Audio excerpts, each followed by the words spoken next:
ஆதியாகமம் 5ஆம் அதிகாரம். 1. ஆதாமின் வம்ச வரலாறு. தேவன் மனுஷனை சிருஷ்டித்த நாளிலே அவனை தேவசாயலாக உண்டாக்கினார். 2. அவர்களை ஆணும் பெண்ணுமாக சிருஷ்டித்து அவர்களை ஆசீர்வதித்து அவர்களை சிருஷ்டித்த நாளிலே அவர்களுக்கு மனுஷர் என்று பெயரிட்டார். 3. ஆதாம் 130 வயதான போது தன் சாயலாக தன் ரூபத்தின்படியே ஒரு குமாரனை பெற்று அவனுக்கு சேத் என்று பெயரிட்டான். 4. ஆதாம் சேத்தை பெற்றபின் 800 வருஷம் உயிரோடிருந்து குமாரரையும் குமாரத்திகளையும் பெற்றான். 5. ஆதாம் உயிரோடிருந்த நாளெல்லாம் 930 வருஷம். அவன் மரித்தான். 6. சேத் 105 வயதான போது ஏனோசை பெற்றான்.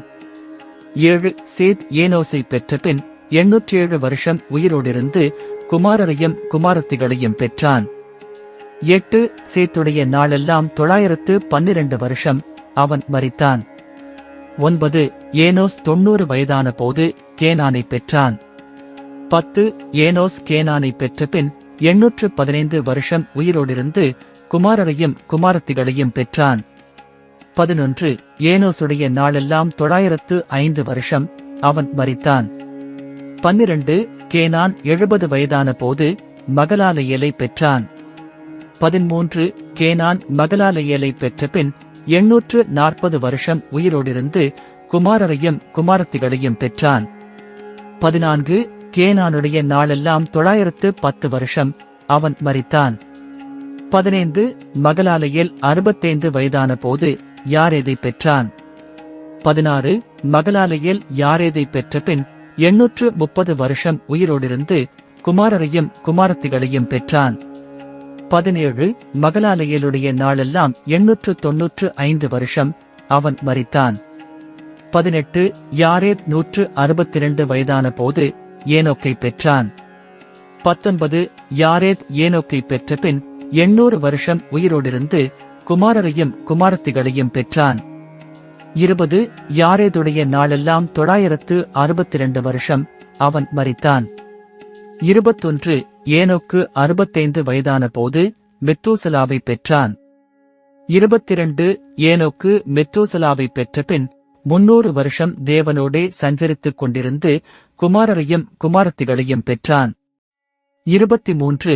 ஏனோக்குடைய நாளெல்லாம் 365 வருஷம். 24. ஏனோக்கு தேவனோடே சஞ்சரித்துக் கொண்டிருக்கையில் காணப்படாமற் போனான். தேவன் அவனை எடுத்துக்கொண்டார்.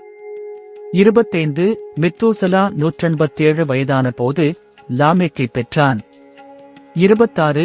மெத்தூசலா லாமேக்கை பெற்றபின் 782 வருஷம் உயிரோடிருந்து குமாரரையும் குமாரத்திகளையும் பெற்றான். 27. மெத்தூசலாவுடைய நாளெல்லாம் 969 வருஷம். அவன் மரித்தான். 28. லாமேக்கு 182 வயதான போது ஒரு குமாரனை பெற்று 29. கர்த்தர் சபித்த பூமியிலே நமக்கு உண்டான வேலையிலும் நம்முடைய கைகளின் பிரயாசத்திலும் இவன் நம்மை தேற்றுவான் என்று சொல்லி அவனுக்கு நோவா என்று பெயரிட்டான். 30. லாமேக்கு நோவாவை பெற்றபின் 595 வருஷம் உயிரோடிருந்து குமாரரையும் குமாரத்திகளையும் பெற்றான். 31. லாமேக்குடைய நாளெல்லாம் 777 வருஷம். அவன் மரித்தான். 32. நோவா 500 வயதான போது சேம் காம் யாப்பேத் என்பவர்களை பெற்றான்.